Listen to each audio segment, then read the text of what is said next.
Have you ever felt that something in life? How did you deal with that setback? How were you able to get over it? How did you bounce back from that situation? And what do you think you would do differently about it next time?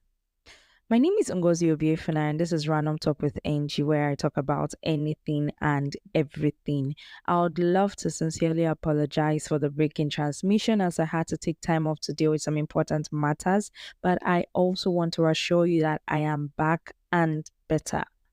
I want to say a big thank you to my friends, my family, those who reached out to me at various times in the past to know why there were no more podcast episodes in their DM, and they kept on reminding me about why I started. I want to say thank you for your encouragement. Thank you for the motivation. Thank you for the push.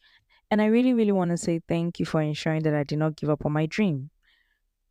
A few days ago, someone reached out to me and said, "Hi, Ngozi." And I was like, "Hey, what's up? It's been a while." And the next message I got was, "Can you share your thoughts or please release a podcast episode on failing?" I sighed, I took a deep breath, and I asked him, "Can I call you, please?" And he agreed. And so we spoke for about 22 minutes thereabout on the concept of failing. I shared my experiences and I promised him I was going to release an episode. And that's exactly what I am doing. So this particular episode is dedicated to that one buddy of mine who wants to hear my thoughts on failure. This is definitely one topic I did not expect I was going to share my thoughts on because I have had my own fair share in failure, be it at a project or otherwise. So, as I share my thoughts on this topic, I hope you would also take time to reflect on what failure means to you. What does it mean to fail? What is the fear of failure? And do you think failure is something one should experience in life? Simply put, failure is lack of success, and success means different things to different people. To someone who is writing an exam and has aimed at scoring nothing less than 95, getting a score of 94, that particular person might even end up saying, "I failed in my exam." And you'll be there thinking that maybe it was something really bad, and the person will be like, "Oh, I aimed for 95 and above and I scored 94." And there may be someone who just wants to pass because the person is having a hard time passing that course, and the person just wants to pass and the person gets 51. And if you ask the person will say, "Wow, I passed." And so success means different things to different people, and failure is the lack of success. Have you ever failed at something due to your mission or your commission?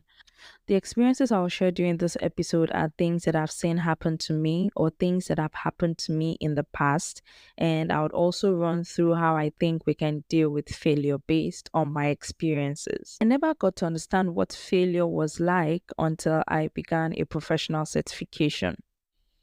Going through the university, I was able to pass my courses, I was able to graduate with good grades, and it felt like, okay, it was automatic. Everything was going to go just fine. And then I enrolled for a professional certification and I wrote a couple of them and I scaled through. And then I wrote a particular one and I did not pass. It was quite shocking to me. I remember the day I told my parents about my results. My dad was like, "Wow, that's a first." And I was also surprised myself. I did not even know how to process it, but I said, "Wow, is this what it means like to fail? Is this what it means like to fail a particular exam?" Don't get me wrong, I wasn't proud of it, but I was just in shock and I did not know how to react to it. And I promised myself I was going to do better. I thought I did better the next time, but I still failed the exam. And then I got into conversations with my colleagues at work who had passed the exams, were able to drop pointers and also guide me through what to do. I also reached out to someone, a more senior colleague at work, who also talked to me about it and also advised me on what I could do. And amidst all the work pressure and every other thing going on in life, I just felt like, okay, good, I'm going to scale it this time around. It was 50 and I got 49. And I was really angry with myself. I was so bitter. And I kept asking myself, why on earth would I fail this particular exam? I got into a conversation with a senior colleague at work while we're reflecting about my performance, my exam, and then he asked me if I needed time off to process what had happened. And then I told him that I wasn't grieving. I mean, it's not like I lost somebody, it's not like I lost something precious, that I'll be fine. I'll just bury myself in more work and I would get over it, and then I'll just, pay and write the next I'll just pay and write the next time. The next thing he said was, I need you to actually go and process this failure. I need you to go and think about what has happened. If you need to cry, shed those tears, clean your eyes, and then get back to work. And then we had a very lengthy conversation in his office, because I remember him telling me that process it all you can. Then you would also need to think about what you did wrong in the exam. You also need to think about what you did wrong during your preparation. Is it that you read with a couple of people and you're not good at group study? Or is it that you read alone and you need some guidance? You need to reach out to people who know this more than you do. You also need to probably change your approach. You need to increase your reading time. And in my head, I was just thinking, okay, I hear you. It's not like I've not been preparing for this exam, but what exactly is the problem? Yes, so I took his advice. I took some time off everything I love doing one weekend, and I said I was going to think about what happened. And then thinking about the fact that I was close to the pass mark, but not passing the exam was even more painful, because I realized that I had spent time. I invested time in preparing for the exam. Some people may say the time invested was not enough, but I invested time preparing for the exam. I invested money. I paid a huge amount of money for that exam. And so it was so painful that why? I stalled all the events. I had to take a rain check on the event I was attending or I needed to attend at that time, because every single time I stepped out, I would always think to myself that I should be home thinking about how to get over this. I should be home practicing or studying or solving questions. But overall, I decided to take my manager's advice and I did as he said, processed it, and then I also realized one thing. One major problem I had was, as much as I prepared for the exam, whenever I get into that exam center and maybe I see something I was not fully prepared for, I started thinking about it, that, oh, you have failed this exam. There was this pressure. I started remembering all the negatives that I should not be thinking about. They would all come rushing into my head. And I'm like, no, I'm supposed to be thinking about how to get this exam done and dusted. But no, I had this negative thoughts. So the last time I wrote the exam, I tried as much as possible to push away those negative thoughts. And I kept telling myself I could do this. The exam lasted for 3 hours. I finished the exam in like 2 hours, but I had to go back and start checking all my responses to the questions, because I was like, I'm not supposed to finish this exam so soon. So maybe something is wrong. I changed those I could change, and I kept on saying, God, I beg. I changed those I felt like I needed to change, modify things, and I just handed every other thing over to God, because I felt like I did my best. Thankfully, I passed the exam.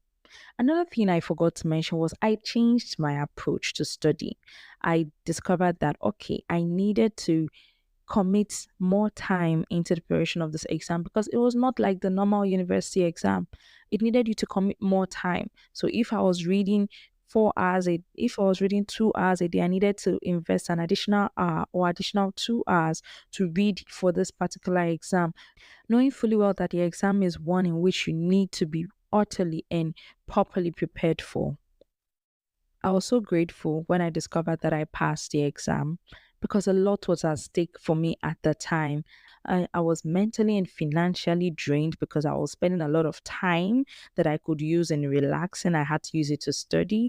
I had to pay for those exams. And so I had to put in all I could, change all the techniques and methods I knew just to ensure that I passed. I was so worried, and thankfully, when the results came out, as I mentioned earlier, I passed the exams. I just want you to remember a few things before I round up this episode. Failure for some people could mean being denied a promotion. You could put in, or you would think that you're putting in all the effort, all the time, just for you to realize that it's not enough. It's not enough to land that high rating at the office, and then you are denied a promotion or you're denied a raise in your salary. That can mean failure to some people. And so, whether or not you were denied a promotion, you failed at a project, or you failed an exam, failing feels bad. And there are many reasons why you would feel like a failure. It could also be as a result of the non-achievement of the plans you've set out for yourself. I know that some of us had this thought of, oh, by 20 I'll be done with the university.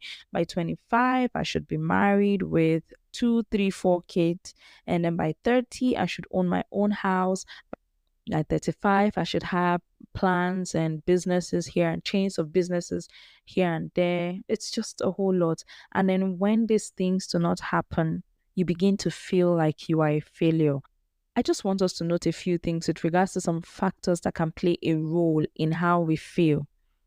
Anxiety, depression, feelings of helplessness, lack of supportive relationships, low self esteem, making comparisons with others, poor self concept, negative self talk, and unrealistic expectations. If you find yourself thinking, I'm a failure, it's always very important to know that there are things you can do to feel better.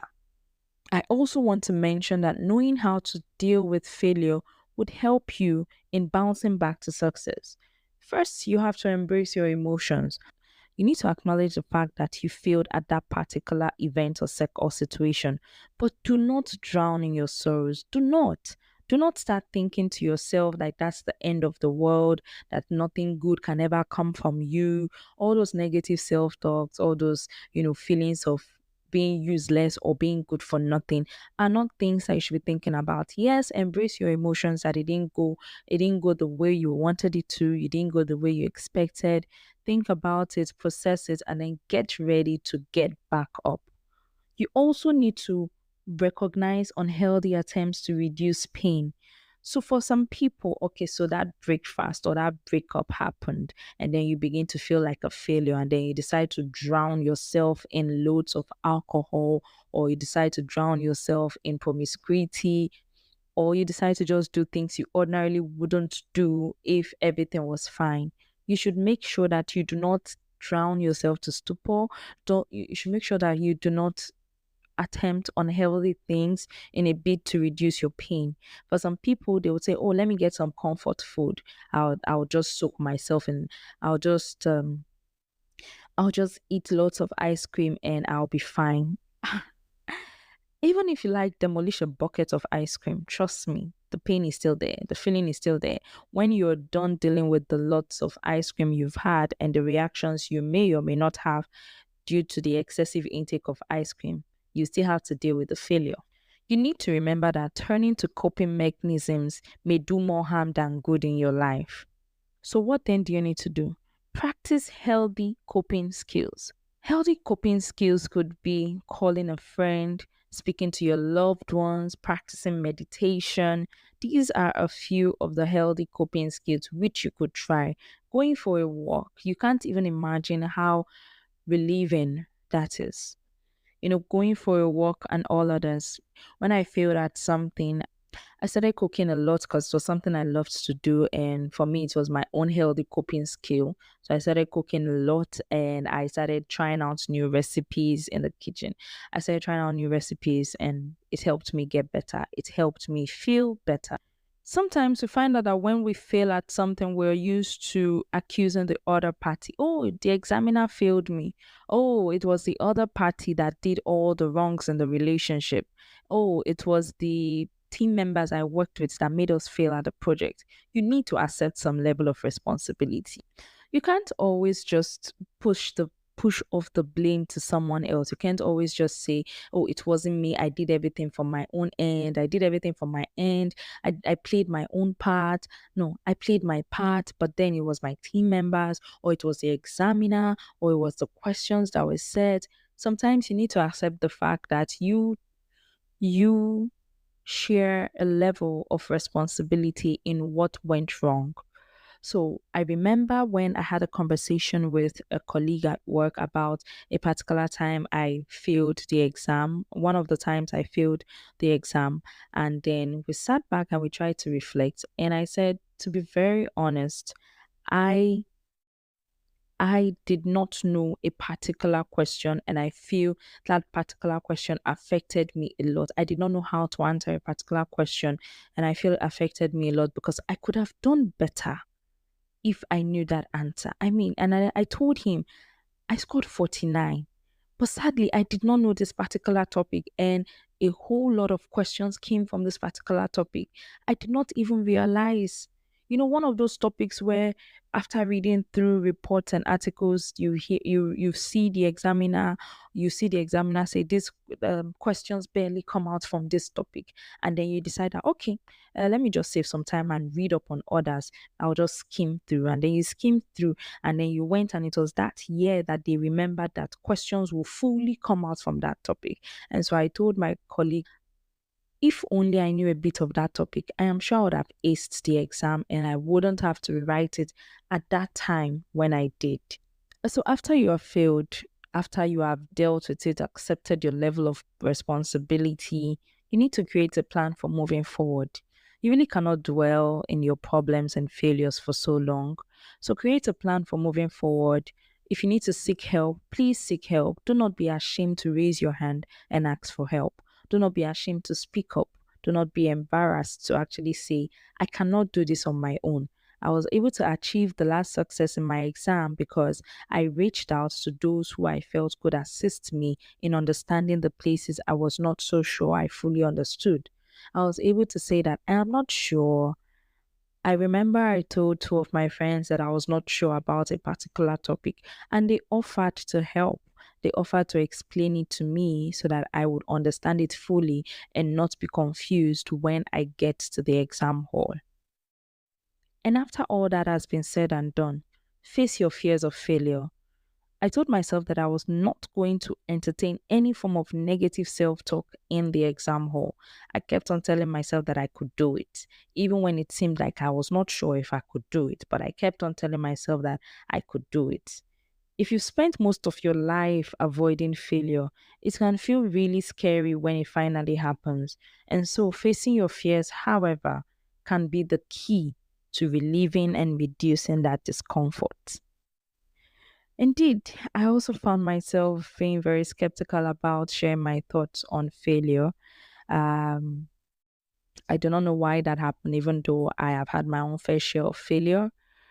But I just want to encourage someone who feels like a failure, either because they have not been able to succeed at a particular area in their lives, or maybe because they're going through something, whether at work. It could be in form of performance appraisals at work. It could be in form of exams. It could be in form of projects you're currently dealing with.